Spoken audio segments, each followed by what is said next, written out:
स्वागत है आपका एनएमएफ न्यूज में। मैं हूं आपके साथ शबनम। क्या महाराष्ट्र में कोई सियासी बड़ा खेल होने वाला है? क्योंकि बीजेपी ने नासिक में एक बड़ी बैठक बुलाई है और उसके बाद मुख्यमंत्री देवेंद्र फडणवीस की तरफ से जो बयान दिया गया उसने सियासी गलियारों में हलचल तेज कर दी है। आपको बता दें, महाराष्ट्र में बीएमसी के चुनाव करीब है। इस साल के आखिर में या अगले साल की शुरुआत में बीएमसी चुनाव हो सकते हैं, लेकिन इस चुनाव से पहले जिस तरीके से बीजेपी ने अपनी तैयारियां शुरू कर दी है, बीजेपी ने जो रणनीति तय की है, उससे राज ठाकरे और उद्धव ठाकरे की न सिर्फ घबराहट बढ़ गई है बल्कि दोनों भाई टेंशन में आ गए हैं कि अगला क्या खेल बीजेपी की तरफ से किया जा सकता है। क्योंकि एक तरफ लगातार जनता को अपनी तरफ लाने के लिए राज ठाकरे, उद्धव ठाकरे नए नए मुद्दे उठा रहे हैं और बार बार मुलाकात कर जनता को यह मैसेज पहुंचाने की कोशिश कर रहे हैं कि हम दोनों एक साथ हैं, गठबंधन में चुनाव लड़ा जाएगा। हालांकि अभी अनाउंस नहीं हुआ है, लेकिन जिस तरीके से दोनों के मुलाकातें हो रही हैं, बातें हो रही हैं, उससे यह साफ होता जा रहा है कि कहीं ना कहीं अंदर खाने बातचीत जरूर चल रही है। दोनों की रणनीति बीएमसी में कब्जा करने की बनाई जा रही है। क्योंकि आपने देखा होगा बीते दिनों से जिस तरीके से राज ठाकरे कभी मराठी अस्मिता का मुद्दा उठाते हैं, कभी अपने एमएनएस के कार्यकर्ताओं को सड़कों पर उतारकर बवाल करवाते हैं। आपने देखा होगा बीते दिनों कैसे मुख्यमंत्री देवेंद्र फडणवीस की तरफ से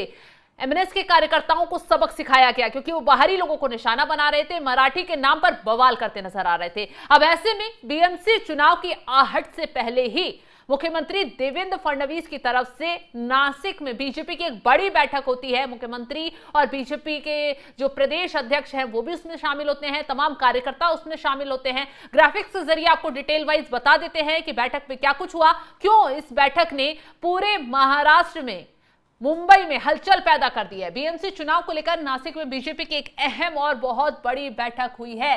इस बैठक से आगे की रणनीति तय की गई है। बीएमसी चुनाव को लेकर नासिक में बीजेपी की अहम बैठक की गई है। आगे क्या करना है, कैसे करना है, और सबसे बड़ी बात, गठबंधन को लेकर मुख्यमंत्री की तरफ से इस बैठक में बहुत बड़ा बयान दिया गया। इस बैठक के बाद मीडिया से बात करते हुए मुख्यमंत्री देवेंद्र फडणवीस ने स्थानीय निकाय चुनावों को लेकर बड़ा बयान दे दिया है, जिससे उद्धव की मुश्किलें बढ़ सकती हैं। क्योंकि उनके अब खाने से कौन इधर खिसक जाए कहा नहीं जा सकता। मुख्यमंत्री देवेंद्र फडणवीस ने यह भी कहा है कि जहां भी संभव होगा वहां महायुति के रूप में चुनाव लड़ेंगे, यानी गठबंधन में चुनाव लड़ा जाएगा। मुख्यमंत्री देवेंद्र फडणवीस ने यह भी कहा है कि हम उन संगठनात्मक स्थितियों की परीक्षा कर रहे हैं, समीक्षा कर रहे हैं, जहां गठबंधन बन सकता है। जहां भी संभव होगा वहां पर गठबंधन बनाकर चुनाव लड़ा जाएगा। बीजेपी के प्रदेश अध्यक्ष रविंद्र चव्हाण ने भी आगामी निकाय चुनावों को लेकर विभागीय बैठकें शुरू कर दी हैं और कार्यकर्ताओं से लगातार वो भी जुड़ रहे हैं। बूथ बूथ पर मजबूती लाने के लिए हर संभव कोशिश की जा रही है। बीजेपी के प्रदेश अध्यक्ष का कहना है कि हम वहां की संगठनात्मक स्थिति, वहां की बूथों की संरचना, पिछले चुनाव में वहां क्या स्थिति थी, अब क्या स्थिति है, इसकी समीक्षा लगातार कर रहे हैं ताकि बीएमसी इस बार हाथों से ना निकले। बीजेपी की तरफ से कहा गया है कि इस बैठक में हमने कार्यकर्ताओं की राय ली है और उन्हें आगे बढ़ने के लिए प्रेरित किया गया है। मजबूती के साथ यहां पर न सिर्फ मुख्यमंत्री देवेंद्र फडणवीस की तरफ से बल्कि बीजेपी प्रदेश अध्यक्ष की तरफ से भी कार्यकर्ताओं से को साफ संदेश दे दिया गया है कि जीत का मंत्र लेकर मैदान में उतरिए, जनता को जोड़िए, विकास के कार्यों के बारे में उन्हें बताइए, जो जितनी भी योजनाएं हैं, जितने भी लाभ हैं, जनता तक पहुंचाइए ताकि जनता विश्वास के साथ उन्हें फिर से आगे बढ़ा चुके। आपको बता दें, बीएमसी में अभी तक उद्धव ठाकरे, जब शिवसेना उनके पास हुआ करती थी तो उसका और राज ठाकरे की एमएनएस का कब्जा हुआ करता था, लेकिन दौर बदलता चला गया। अब उद्धव ठाकरे की जो छवि महाराष्ट्र में बन गई है, क्योंकि पहले हिंदुत्व पर चुनाव लड़ते थे, बीजेपी के साथ गठबंधन था, लेकिन चंद फायदे के लिए, मुख्यमंत्री पद के लिए उद्धव ठाकरे ने अपनी विचारधारा के साथ ही कैसे धोखा करने का काम किया, कैसे बाला साहेब ठाकरे की विचारधारा को दरकिनार कर वो उन पार्टियों के साथ आ गए जो कभी शिवसेना के दुर्विरोधी हुआ करती थी, जो शिवसेना के विचारधारा से बिल्कुल उलट विचारधारा रखती थी। शरद पवार से हाथ मिलाया गया, कांग्रेस से हाथ मिलाया गया और गठबंधन बनाकर चुनाव लड़ा गया। और नतीजा क्या रहा? उद्धव ठाकरे चंद दिनों के लिए मुख्यमंत्री जरूर बन गए, लेकिन जनता ने उन्हें अगली बार बिल्कुल ही नकार दिया, मौका भी नहीं दिया। अब उद्धव ठाकरे इस वजह से न सिर्फ पार्टी से हाथ धो बैठे, अपनी पार्टी के नेताओं से हाथ धो बैठे, बल्कि नामो निशान सब उनके पास से पार्टी का चला गया।